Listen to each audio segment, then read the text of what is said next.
Hey guys, welcome back to the podcast this week.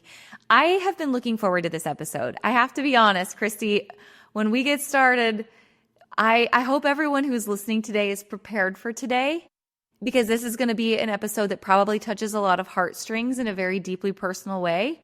And it's also going to be very tactical. We're going to bring you both. We're going to bring you tactics and strategy, but also I think a bigger conversation that goes beyond business. So I'm so glad that you're here and willing to share your story and have this conversation with me. So let's jump right into it. Yeah, Should I was we? so excited when you invited me. Oh my gosh. Well, in case anyone doesn't know, Kristi was on stage at Summit doing a photography workshop, a posing workshop for photography, and it was awesome. We had amazing feedback and reviews. So I'm so glad you did that. And then I was like, okay, we're bottling this up. I loved it. Yes, it's going to be so good. All right, so let's get into it. Take me back. You know, everyone has an origin story, how you were led to this industry. Where did it start for you? So I actually have a nursing degree. That's what I did by trade. And then I had, I always knew that I was supposed to be something artsy instead, but I grew up in the South and it was back before the internet was really accessible to us. And so my high school counselor was like, okay, girly, you are a good Southern Christian girl. Which one are you going to be, a teacher or a nurse? And I was like, nurse, I guess. So I went to nursing school and I liked it and I was good at it, but it was not something that like made me feel joyful. And then I knew it was like super fulfilling for me. And so while I was at the hospital that I worked at, I actually started a photography business. So that's kind of where my background in photography comes in. I grew that business super fast. We were a 6-figure international award-winning business within 9 months of starting that business. It was amazing. I loved it, and everything was going great. And then I had children, and that changes life. I had my 2 older kids, and then it was a few years in between when I had my 2 younger kids. And those 2 younger kids came along at 39 and 40 years old. And the second one came along in April of 2020. And as you know, that was a really rough year for everybody with the pandemic. And I'm sure as a mom, like when you have a baby, it's isolating on its own. Mm-hmm. Throw a pandemic into that, it's really isolating. But for me, I had a level of isolation that most people don't deal with. And that is that I was living in an abusive situation. My husband was not a good person toward me and toward my older 2 children. It was really hard. It was really hard. I felt really alone. My family doesn't live here. We're alone. We only had our church, and at that time, no one was meeting. It was hard. We were all crammed into this house. I'm trying to do, online school with my older 2 kids, and I've got a 1-year-old and a newborn in my lap, and I was in pajamas, and I was spit up on, and my hair was in a bun, and I looked like a hot mess every day, and I was just surviving, right? And so I was like, what am I going to do with myself? I don't know what to do. My daughter started to grow, and I still was just in this phase. I felt like I was in a fog for forever. First of all, the newborn fog, but then the abusive fog. And it was just like, I didn't know who I was. I completely lost myself in that part of my life. But my daughter started to grow, and there was this brand that I really loved. It was called Matilda Jane. It was a girls' clothing brand, super whimsical and fun, bright, colorful, like really similar. I love color. If you've ever seen me, you know that. Yeah, so I wanted to get those clothes for her. Well, I wanted to buy like $700 a month worth of clothes, and I knew that wasn't going to fly. So my girlfriend was like, it was a direct sales company. She was like, why don't you try having a party and see how it goes? Well, I sold $3,000 at my party. So she was like, well, why don't you try being a consultant? And I was like, okay. So I did, and it went really well. I was able to grow. I think the lowest month that I ever had after that month was $6K. And I grew that up to $20K a month. So from my house in my pajamas in a Facebook group, I didn't have it was a Matilda Jane website. I didn't have like my own, So anyways, it was just with that. And then, so that's kind of how I started with it. And then what happened was Matilda Jane actually started a women's brand called Good Heart. And it was kind of like their sister brand. It was more trendy. Like they had some women's clothes, but it was more whimsical and not quite as adult looking as I wanted to be. And so some cute mommy and me matches. But outside of that, I wanted to look like a put together lady. And so anyways, I started having to model those clothes, right? And because if I was going to sell them to my friends, they wanted to see me in the clothes. And so I started having to put on makeup, and I started having to do my hair again, and I put on the clothes and the whole thing. And I noticed that I started to feel actually more confident in myself when I did that. And for the first time in a really long time, I caught a glimpse of that girl that I remember being the cool girl, the girl that was confident, the girl that hadn't had her like whole self stripped away by somebody else at that point. And I was like, wow, I remember her. She's awesome. And that was the first little glimmer. And so when Matilda Jane grew like it did for me to the 20K a month, I was at a point where, okay, I'm going to be able to leave this relationship. I'm going to be able to leave this house. We're going to get out of here. It's going to be great. And then in December of 22, we got on a Facebook Zoom, on a Zoom. And we got told by reading a letter from our CEO that it was closing. And that was it. We had 7 hours to get everything we needed out of our back office and any sales that we were going to get. And I was just devastated. And everybody was, the whole company. I mean, we were all shocked, And I remember crying my eyes out on the live, telling my people, this is the last chance you get to support me, on and on. I never got paid for any of that. Never got paid for December at all, which sucked because we had a release at the beginning of that month. And I did well at that release. But everybody was crying about the clothes, which, like I said, I was sad about. I wanted my little girl to wear these. I have 3 boys and all this brown and blue and gray. And then finally my little girl in all of her pretty color. And I was excited about that. But yeah, it was sad to lose the clothes. But for me, it was way bigger than that. Like at that moment, I felt like I completely lost my freedom. And that was devastating. I didn't know what I was going to do. I was like, oh my God, like I have to figure this out right now. I'm going to start my own. I'm just going to start my own. So in January, I went to market and I went up to the 13th floor because I thought I would start with accessories for whatever reason. I thought that would be safe. And so I ended up in My Girl in LA, and Jenny Stilley was talking to me. She's so sweet. And I was crying my eyes out to this woman. I never met her before. And because I was just overwhelmed. First of all, when you walk into market for the first time, that's a scary thing. It's huge. It's very overwhelming. And she's like, you know what? Let me take you over here to meet these girls. And she took me to the boutique hub, and that's where you guys came in. And it was awesome. I went and I bought my first inventory. It was awful inventory. I would never buy it now, but I didn't give myself time to research. I didn't know who I wanted to be. I didn't even totally know who I was still. I was still trying to get there in my own mind. And so I bought stuff that I thought was safe that I could sell, and it was so bad. I could not get passionate about it. I sold Matilda Jane so well because I loved it, right? And people loved it because of me. They were like, oh my God, this is so cute. Kristi says it's the best thing. I got to get it. And so that's what happened. But I was like, oh, they got this shirt. Yeah, okay. All right. It'll cover your boobs or whatever, but it's not a cute, girl. It was on sale. It was on sale from the vendor for a reason. And so anyway, not all sales are bad, but you know what I'm saying? Mm-hmm. So yeah, it was that's how it happened. And so after that, I took a step back for a minute and I went to market in Nashville in that April. I did not buy anything. I touched every piece of fabric in that place. I think I probably took 2,000 pictures on my phone. And I went home and I started putting things together into storyboards and collages. And I tried to figure out, okay, who do I want to be? Who is my girl? And what I figured out was my girl is me, which it is for a lot of us, right? My girl is me. My girl is me. The lady who she forgot who she was. She had kids. She forgot who she was. She doesn't have to have that layer of the husband and all that, because we all go through that after we have kids. I say this all the time when I have women who come to my booth. I have a mobile boutique as well. And I talk about this at pop-ups all the time because they're like, well, you can wear whatever you want. You're small. You can da-da-da. And I'm like, you know what, girl?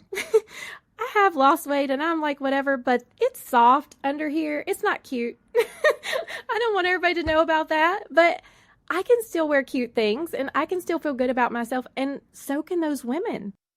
And I have seen it so many times. Women come out of my dressing room because I send them in there with stuff that they would never pick up. I'm like, let's go in here and play dress up for a minute. Just humor me, please. And they walk out and they're just their whole face is different. They walk different. They're taller. They just you can tell that they remember who that girl was. Mm-hmm. And that's what it's about for me at this point. Oh my gosh. Okay. We have a lot to unpack because that was a whole keynote on its own. And I absolutely loved all of it. But there's so many things that we're going to unpack.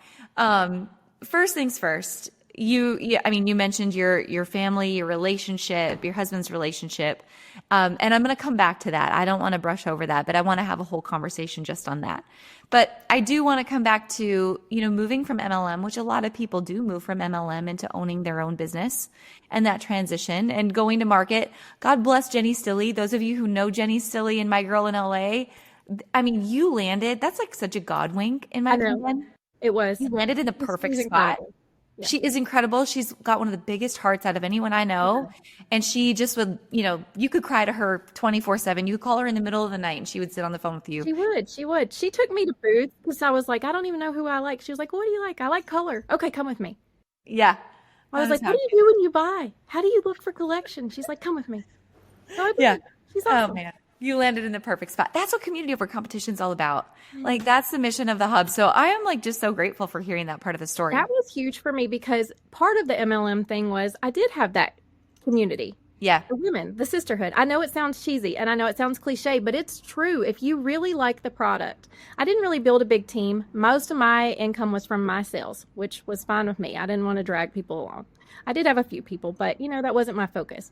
But I did have people above me that because they knew my situation. They knew I had accountability groups. They knew. And they knew when I would get into my own head, when I would get negative, when he was like, you're a joke, you're whatever. The negativity that came from him was horrible. And that's really hard on your mindset. It's really hard to grow when you've got somebody pushing you down the whole time. Those women pulled me up. They were like, Kristi, what are you going to do to meet the goal this month? Because I was winning. I mean, I was the girl going on the trips. I was top 1% of the company. Like I was that person that people think isn't real. It's real. I did it. And I didn't have a team. I did it on my own. And so I was so grateful when I found the hub because I finally had those sisters again. I love that. I love that about this group. Yeah. Oh, thank you. I do. Me too. Me too. That's why it exists. But I mean, I think there's just so much to the power of leaning into a community. And I mean, the goal, obviously, from the podcast community, but like literally in membership at the hub, like that is the goal, that everybody has somebody where you have accountability in all of those things that are happening, good, bad, and indifferent. So the important part about that is when you figured out who your ideal customer was. And I think a lot of people struggle with that. Oh, is it me? Am I really buying for somebody like me, or is it somebody else? But like that is what sells. People want to do business with people like you. And especially, the experience that you just talked through. I mean, this is going to continue to happen time and time again. Women aren't going to stop having babies. And every time they do, the body changes, your hormones change, your self-perception changes, and you got to do something about it.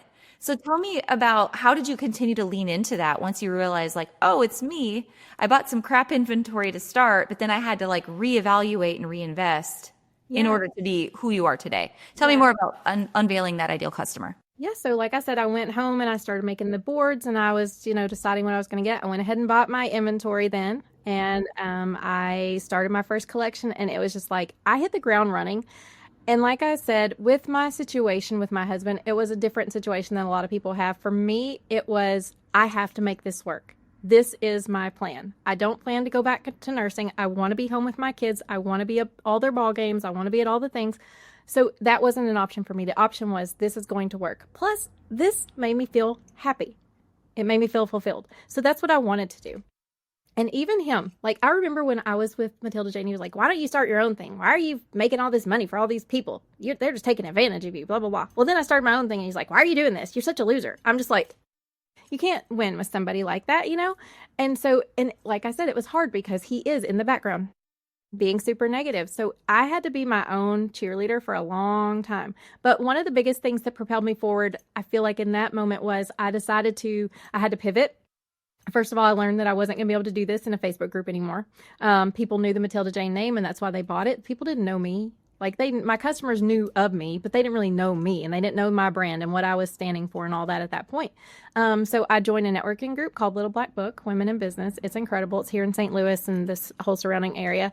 And those women, it's not like a networking group where you have like, I have to give so many referrals a week or I have to do this or that. It is actually, it's similar to the hub. I feel like it's a group of women that we all support each other. But we also, there's a lot of education and that sort of thing that happens in that group. That group really helped push me forward. They gave me a lot of confidence. They gave me a lot of ideas that I wouldn't have thought of for, how to get in front of new people. I joined the chamber and did all that, but I really think that the networking group is what pushed me forward the most. It got me out of my bubble of being, I have to do this in a Facebook group, and really made me think about things from a different perspective. And I think that's super important because it's constantly happening in this space, in this retail space, because even now, I mean, we've got everything in the world happening, tariffs and no tariffs and tariffs and no, it's like, what are we going to do? We're figuring it out. You have to figure it out. And so I think the biggest part is you have to be able to pivot. If you're going to stay stuck doing the exact same thing, then you can't complain, right? You can't complain. If you want to complain, complain for like 5 minutes and then move the hell on, because you got to move on. Like, you have to pivot. And I remember seeing people that were like where I wanted to be. And now I'm where those people were then. And now they're way further, and I want to be there. But like, I watch people and I get ideas from other people, but ultimately I have to figure out what works for me and my customer. And like you said, there's always gonna be women having babies. And I lean into that because I don't go into this thinking I want to make a sale. I go into this thinking I want to make her feel amazing. I want to make her feel amazing. I want her to feel like I felt when I walked out and saw myself. I remember when I did the first photo shoot of myself with my hair and makeup done in a long time. I weighed probably 50 pounds more than I do right now, but I still felt so pretty. Yeah. It was like, I felt like me again. You know what I mean? Yeah. It's just a fog that you can't really explain if you haven't been through it. So that's why it's such a big deal that it is me, because I've lived it.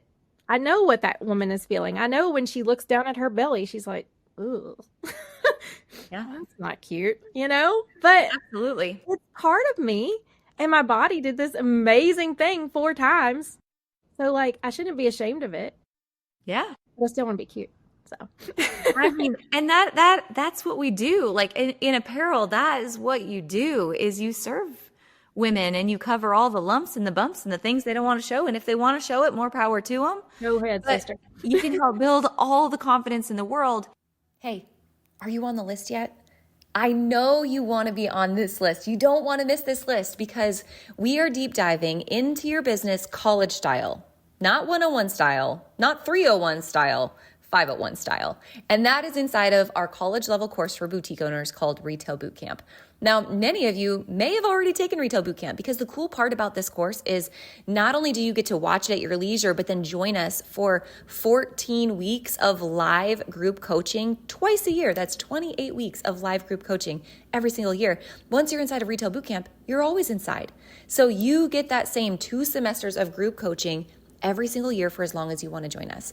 This year inside of Retail Bootcamp, I can't wait to go back to deep dive into the 6 layers of your business. Strategically, step by step, what do you need to grow? Before you're ready for the Facebook ads and digital traffic, which we definitely cover, first we have to make sure, how's your pricing? How's your profit? How's your inventory? How's your team management?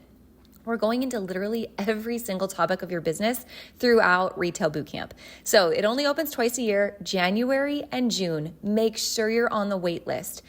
Again, once you get in, you're in for life. Why didn't college allow us to do that, right? Whatever happened to all that college debt we had? That was silly. I can make a way better use of your time inside of Retail Bootcamp. So I hope you're on the list. Get on the wait list right now so you're the first to know.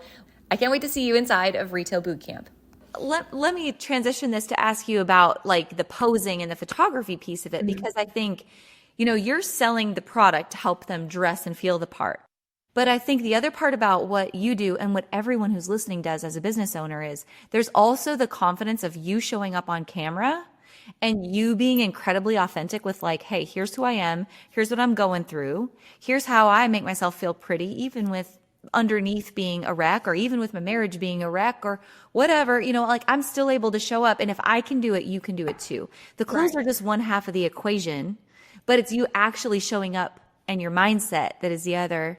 So how can those listening, yes, they can buy the clothes. Yes, they can sell that equation. Yes, they can know their customer. How do they get brave enough to show up in the way that you showed up when times were the hardest? Man, how do you get brave enough? I mean, you just have to do it. Like, you can't sit there and think about it. You can what if your life away.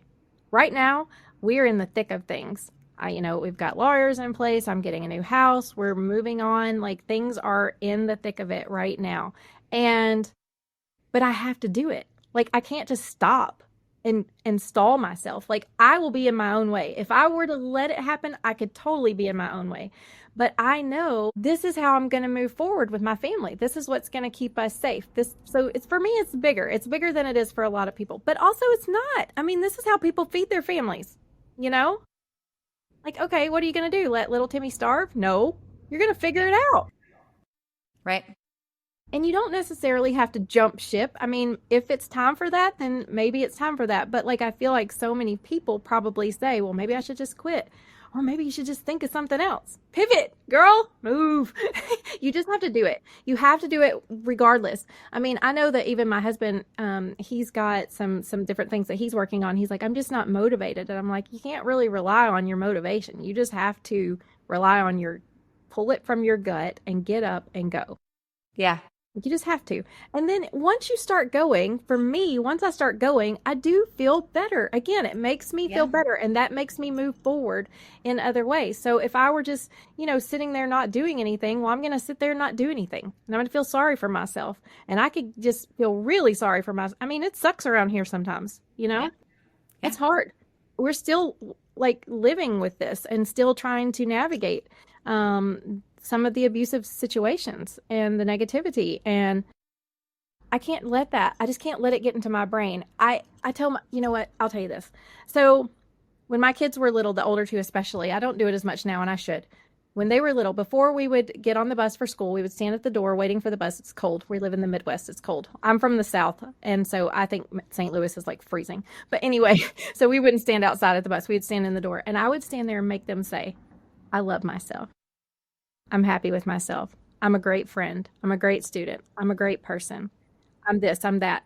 All these positive affirmations. And one day my oldest said, Mama, why do you make me say those things to myself? And I said, buddy, I say it because the world is full of people who are going to lie to your face, and you have to tell yourself the truth. And this is the truth. This right here is the truth. So whenever we're feeling down and we're feeling like we can't do it, that is the world telling us. It is the world telling us, because we know what we're capable of, right? We have to tell ourselves the truth. We're the only people that are going to do it. I mean, hopefully you've got a partner in your life that will do it for you too, and some close friends. But for the most part, very few people are going to tell you the whole truth, right? Yeah. You got to give it to yourself. So I don't know, maybe read some mindset books or listen to this and get some inspiration. I don't know. I mean, I listen to the podcast and I definitely get inspired. So you got to surround yourself. It's those 5 people that you surround yourself with are who you're going to be. Like, pick those people wisely, girlfriend, because it's true. It's so true. Surrounded by negativity, well, guess what you're going to have? Yeah. If you're all in a group complaining, guess what you're going to have? You know what me and my accountability partner do? I'm like, hey, girl, how are we going to hit 40K at this event? What are we doing? Let's go. Count some ideas, like, I don't know if I'm going to do that or not. Probably, because I said I am, but, Yeah. Cool. We could just stop the podcast right now, because I could just go on a tangent talking about this, because whatever you say, it's like the words I am, right? And you know this, we've talked about this in Retail Bootcamp, but whatever you say after I am becomes your reality. It does. Your brain, it's like literal psychology. Let me tell you, I have learned a lot about psychology with this situation that I've been in, because my husband's like, well, why did you stay, Kristi? Well, there's a whole crap load of psychology around why I stayed. Because I thought you were a good person, because da-da-da. I mean, it goes on and on and on. Trauma bonds. Like, there's a lot of wording that I won't get into. But yeah, what you tell yourself is reality, because you believe it. You got to believe the truth. And the truth is, we are all capable. If you've done it once, you can do it again. Right? So true. I think about this too. It's the words that you're saying, right? And the truth that you're saying to yourself. And you literally have to say it out loud to yourself. Like what you did with your kids is beautiful, because it's one thing to think it, right? And a negative thought is 7 times more positive or more powerful than a positive one, right? But a spoken word is 10 times more powerful than a thought. So you think about like the negativity that not only goes through our brain, but comes out our mouth so often. But when you can at least neutralize it and stop it, but better yet, when you can replace it with a spoken word that is the truth and that is positive, wow, does that have a massive impact, right? 70 times more impact. So that, and an object in motion stays in motion. So to your point, get up off the couch, Momentum. Figure something out, and an object in motion is going to create more momentum in your life, in your mindset, in your health, in your happiness. Figure it out and do the thing. So how do you, when you're in that moment and you're stuck, when you're in a moment that's dark and it's heavy and you're like, I don't want to get up off this couch, what do you do and what do you say to force yourself back into motion? So for me right now, I have been horrible in the past about reaching out to people and saying, I need help right now. I'm in therapy, of course, and I I don't do that anymore. My husband used to actually make me feel guilty about that. He was like, you're just crying to your friends. You only talk to your friends because they're helpful to you. Like, you're not really a good friend. And I knew that wasn't the truth in my head, but getting my heart and my head to line up was hard. So for me, it is about reaching out at this point. I have to not just sit there by myself because I can start to go down a spiral. I mean, it's easy when you're in an abusive situation and you hear so much negativity and so much like you're a loser type mentality. I mean, you can go down real quick, especially from somebody that you love or, that you've loved and that's supposed to be your support person. But even if you're just by yourself and you're not dealing with that, you can go down a rabbit hole real quick, and you can get on the complaint train or whatever with everybody else that's in the group. You got to find somebody who's positive and more of an accountability partner that's going to push you up instead of holding you down. Mm-hmm. And you got to reach out to that person. So that's what I do. I reach out. There's a couple of friends that I'm really close with that I feel like I can reach out to. And then to be honest with you, I reach out to my therapist. I have an amazing therapist at this point. I was able to receive a therapist through a domestic violence place here and completely on scholarship, which is amazing for me. Yeah. And because my situation's a little bit differently, I am able to text her like in the middle of the week, and she has talked me off of a couple of ledges, but she told me one thing that might help people. She made me, so whenever I'm feeling really like I'm going down the hole, she's like, I want you to tell me 5 things that you love about your kids. And so I'll tell her those. And then tell me 4 things that you see right now. So I'll tell her those. Tell me 3 things you smell right now. I'll tell her those. Tell me 2 things you love about yourself right now. I'll tell her those, and on until you get to 1. And usually by then you've reset your brain. And so then she tells me later, now those 3 or 4 things, whatever, I think it was 3 things is when I told her what I loved about myself. She told me to go get some sticky notes and put them on my mirror. And every time one of those things, like I represented one of those things, write it on there. Okay. So I'm loyal was one of them. Right. How was I loyal that day? I am loving. How was I loving that day? Or whatever. So that I can remember the truth. You always have to come back to what is the truth. Wow. You have to tell that to yourself. So that exercise, I have used it over and over since she taught it to me. Yeah. And so I go back to those 3 things. The other one was I'm considerate. So, I notice when other people aren't those things to me, which so clearly they're important to me. But I also need to notice when I am those things. Right. That is the truth about me. That is the truth. How do you also do exercises like that in a situation you're in with your kids? Your kids are clearly going through, this entire separation at the same time you are. How do you handle it with them? I mean, I have done the same thing with them. I've learned to say, because I realize, what's happening is their emotions are completely dysregulated, and they don't know how to get them in check either. I mean, if I don't know how to get them in check as a grown person, like how can I expect my kids to get them in check? So I talk calmly to them. We get down on their level. I talk calmly to them. I hold them. I've learned like what each of them likes. Do they like me to hold them? Do they like space? Whatever it is. But I always bring it back to let's talk about the truth. So, what are 3 things that you love about yourself? What are 2 things? So that has talked them off the ledge. A lot of deep breathing exercises, to get us through. 'Cause those things literally, like, they reset your brain. It's proven. Like, they reset your brain. So you're able to get yourself out of those funks. You just have to have some tools in your toolbox to do it. And those are and it sounds so dumb. It's just like, take deep breaths. Okay, but it really is. Like, count as you do it and really do it. Don't just be like, okay, I took a deep breath. Like, you really have to be intentional.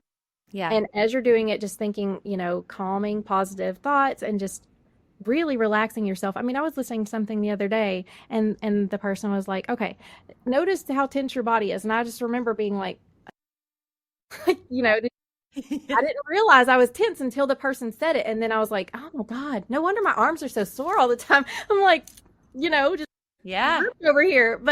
And there's things that our bodies, we do as a response to different triggers in our life or whatever that we don't even realize that we're doing.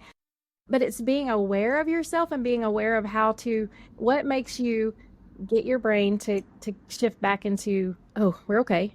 Everything's okay. Yeah. Yeah. How do you do that in relation to your business? Because I know I will just speak even from my own marriage. Like, if things are going well in my marriage, it's really hard for me to think about things going well in the business. Like, I have a hard time putting energy and focus into the business when I'm struggling with this other thing. And I hear that from other people a lot too. Like, the business, like I almost put it on a shelf for a minute because I'm so busy, like in fight or flight mode over here. So, what exercises do you do to allow you to still, because you got to put food on the table. You got to keep showing up. How do you do both? Right. For me, again, that's reaching out to people and being like, okay, listen, I'm struggling right now. Do you have any ideas? Like, let's talk through what's happening with me. The networking group has been essential for me in that specifically. There's one girl that's in there. She's an operational strategist coach, and she is one of my good friends at this point. She sat with me at my dining room table, and I just like poured my guts out one day. I was like, no money, you know, and I need to sell inventory and I need to do this and that. And she's like, okay, girl, what if we do X, Y, and Z? So sometimes you just got to get into a group of people that are going to help give you ideas, and you have to be open to them too. That's the other thing. You can't just be like, well, that's not going to work because I hear that a lot, you know, and I could say that too. I could be like, well, that's not going to work. Well, how do you know it's not going to work? Do you really know it's not going to work? Or you just think it's not going to work? Because let me tell you, some things that I thought were not going to work, they worked. Yeah. And would I've known if I didn't try? No, you know? And it doesn't have to be like some whole write your entire whole business plan over and do something completely wild. Like, you know, throw a party at your house and serve. And I had a lady come and teach us how to do charcuterie. Awesome. And Yeah. then we sold clothes. I had a fashion show down my stairwell, you know? Just Like, take who the action. I work out of my house, you know, and then I have my trailer, but at that time I didn't have the trailer. So I worked out of my house. So like literally there, my upper floor of my house was a whole entire, like it looked like a clothing explosion. There was one of the girls was up there like organizing the women. We had one lady down here who was an MC. We had the models. They came down, they went Oh, back up. yeah. Some man came and asked us to move our cars in the middle of it. It was awesome, you know, and I was just like, oh my gosh. But it was great, people. We had so much fun. The women had fun. I think that's another thing that we talk about in the hub a lot is give people an experience. I didn't put anything on sale that night. Not one thing was on sale. It was all full price, and people bought because they were having a good time, Yeah. you know? It's all about the experience. And that's what makes the memory too. People don't remember what they bought from you that night, but they remember you. They remember how you made them feel. They remember the experience, all They of that. remember That's the what's fashion critical. show. They remember, yeah, it was Yeah. fun. It's so good. And all of that action builds confidence Yes. at the end of the day. So let's go back to, you know, when you were on stage at Summit and you were giving a workshop on posing, right? Confident poses in front of the camera. Let's relive a few of those. Give me some of your best tips for those who are listening and they're like, I need help. I don't like being in front of the camera. What are some great poses they can start with? Okay, so first of all, I would say definitely, people ask me all the time if I use my professional camera for my pictures. I do not. I use an iPhone. I also use a little screen that I can attach to the back of it so I can use the back camera that I can see what I'm doing. Because for me, it's a little bit clearer. I've used the front camera plenty of times and still gotten great photos. So, you know, that's totally here or there. But to be able to see yourself is a huge thing for sure. But so many people, they don't know how to stand and they just like kind of stand straight forward. And really and truly, like that just makes us all look like one big block, rectangular block. So just turning your body is a huge deal. Putting one foot closer to the camera than the other and shifting your weight away. So like if you're standing here, turn away, turn your head the opposite way of your chest. Okay. And then put one foot in front of the other and put your weight on your back foot. So your butt is going to go that way. Backwards. Okay. Okay. You want me to get up and show you? You guys better watch this episode on YouTube right now. I'm telling you. Let me see. Kristi's putting on a workshop. Okay, workshop. So, all right, look, this is the perfect scenario. I have a window right here because people are always like, what equipment do I need? You need a freaking window. That's what you need. Okay, here's my window. So here's the dress I want to sell you. Yep. I'm going to turn my dress this way, right? And I'm going to hold it out over here. I always say to make triangles. So my dress already kind of looks like a triangle. Well, I just made a bigger one, right? Here's another triangle. My head is making an angle. Like if you make angles, it makes things look more pleasing. Okay. So You can do this. You can do this. You can put your hands in your pockets. You should, if there are pockets, because people want to know that. Right. Put your hands in your pockets. Play with your hair. This is an angle. Make as many angles as you can. I'm even doing it with my legs subconsciously. You can't see my legs in this dress, but like bring your leg over, or like I said, put one foot forward and push my hips back. Like, okay, which part of me looks big right now? Which part of me looks small right now? Right. Yeah. The part I just showed you. Like, is this cute? Do you think I'm going to sell this dress? No. Yeah. Yeah. So just push the parts of you away. And then also just remember, like, I'm super conscious of this part of my body. So I purchase things that are intentionally flowy. However, I don't want to look pregnant. Yeah.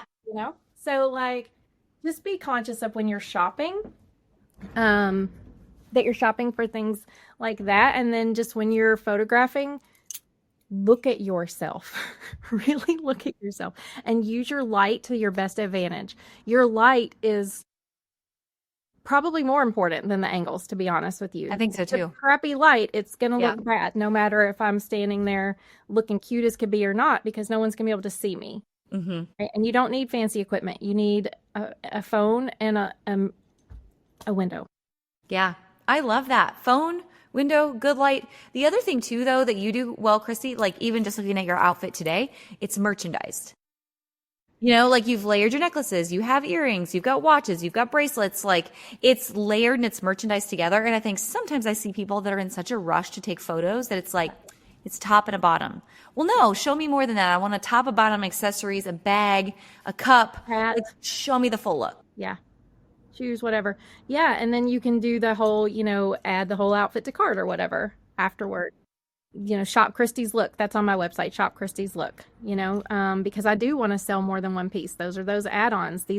And I talk about like these right here, my number one selling earrings, because they go with everything. I wear them with everything. They're right next to my checkout counter. When people check out, they're such an easy add-on because I'm like, do you need this? This is the most fabulous earring ever. They go with everything. And they do. I mean, I'm not just saying that. They really do. I wear them all the time and they're my favorite. But you're right. I am very particular when I do set up for the photo shoot. I have my rack set up with the order that I'm going to do things in, but these bracelets are literally hanging on the hanger. The earrings I have like clothesline clips. I clip them to the hanger. So I know this is what's going with what, because if you don't do that stuff ahead of time too, I used to not do it ahead of time. I'd be like, what earrings are we going to wear? That just takes time. And then that's why people don't do it. Right. Because they're in a rush. They don't have time. They're running out of light. Their photographer's charging them too much an hour, whatever it is. Like they don't have time to sit there and figure those details out. Figure all that out on the front end. You'll make your life a lot easier. Yeah. Oh, this is so helpful. And literally everybody who is listening can take advantage of this. Everybody who is listening can do this. Even if you have a home and gift store, even if you sell not even clothing, like I think it's still important because you as the business owner are still the face of your brand. You are. I mean, I'll tell you something. When I had my first baby, I took a picture of the pregnancy test and there was like a beautiful candle behind it. It was very, very merchandised pregnancy test. You were like, if you were selling pregnancy tests, I totally would buy it because of the way I displayed it. It doesn't have to be clothes. Yeah, it doesn't have to be clothes.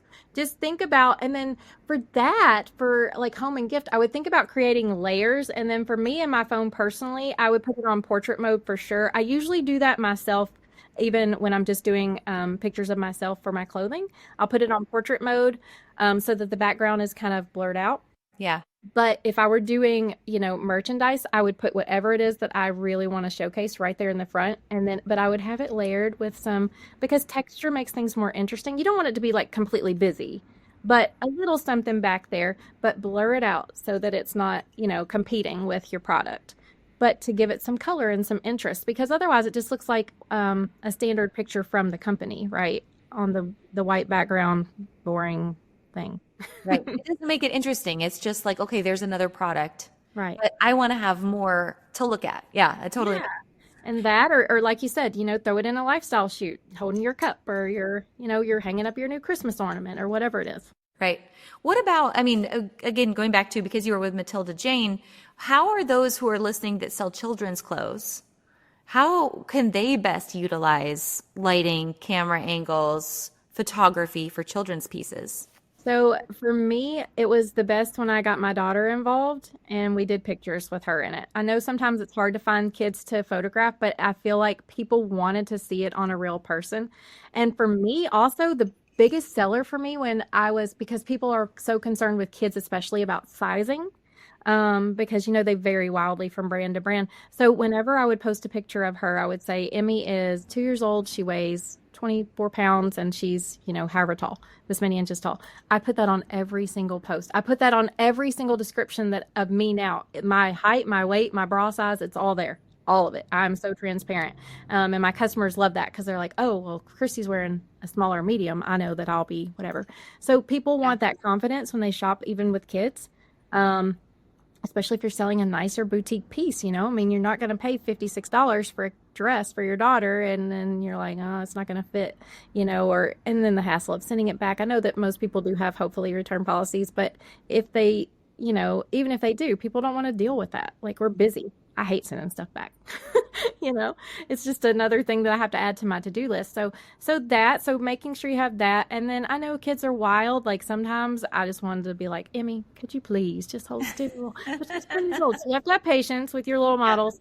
But when you can't do that, get a mannequin. Get a mannequin out and throw it in front of the window just like you would a model and photograph it and don't just take one picture.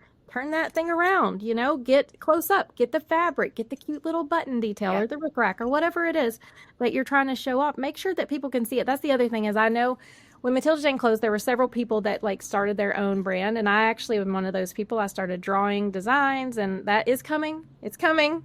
I'm so excited for it. Emmy Grace Designs is coming. That's my daughter. But yeah, they would take this picture. They would take one picture of the girl and you could see the whole outfit, but I couldn't really tell what the print was, because it's so far back. Get a close up, get a nice close up because people want to know.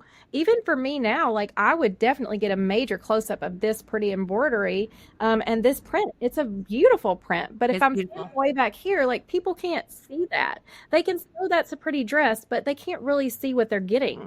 Yeah. You know what I mean? Multiple things.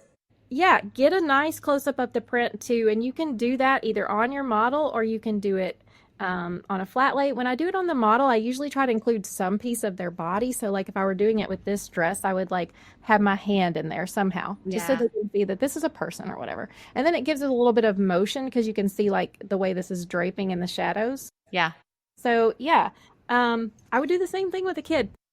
But if you don't have models, definitely get your mannequins out and turn them around and get it from all angles, just like you would if a person was standing there. You're not going to just take a picture of them looking cute 3 different ways like this. You want to turn them sideways and get the back and get the pockets if there are, get the detail of the fabric and all of that. Any details that are unique, get that for sure. Absolutely.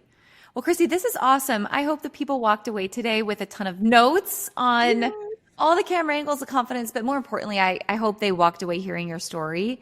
And if they're in a situation that you have been in, I hope they find some confidence and just knowing they're not alone and that there's somebody they can reach out to. That is so big. Knowing that you're not alone is so big. Yeah. And I'm happy to talk to anybody. If you're ever in a position where you need to just talk or cry, I'm here. So I love that. Well, Kristi, we're going to link up your information, your website, your contact information, also all of the domestic abuse hotlines. We're going to link all of that information up as well in the show notes today. And any other resources you send me, I'll put it in the show notes for everybody. But Kristi, thank you for being a light into this world. And thank you for being a light into the Hub community and sharing the way that you do and just being an example for others. I know you've been going through it. You've been going through the thick of it. You're a big part of taking our planner photos. I don't think everybody knows that, but you were the face in a lot of our planner photos and we're so grateful that you did that for us as well. So thank you for your time today and all that you do inside of the Hub community. I'm so excited. Thank you for having me.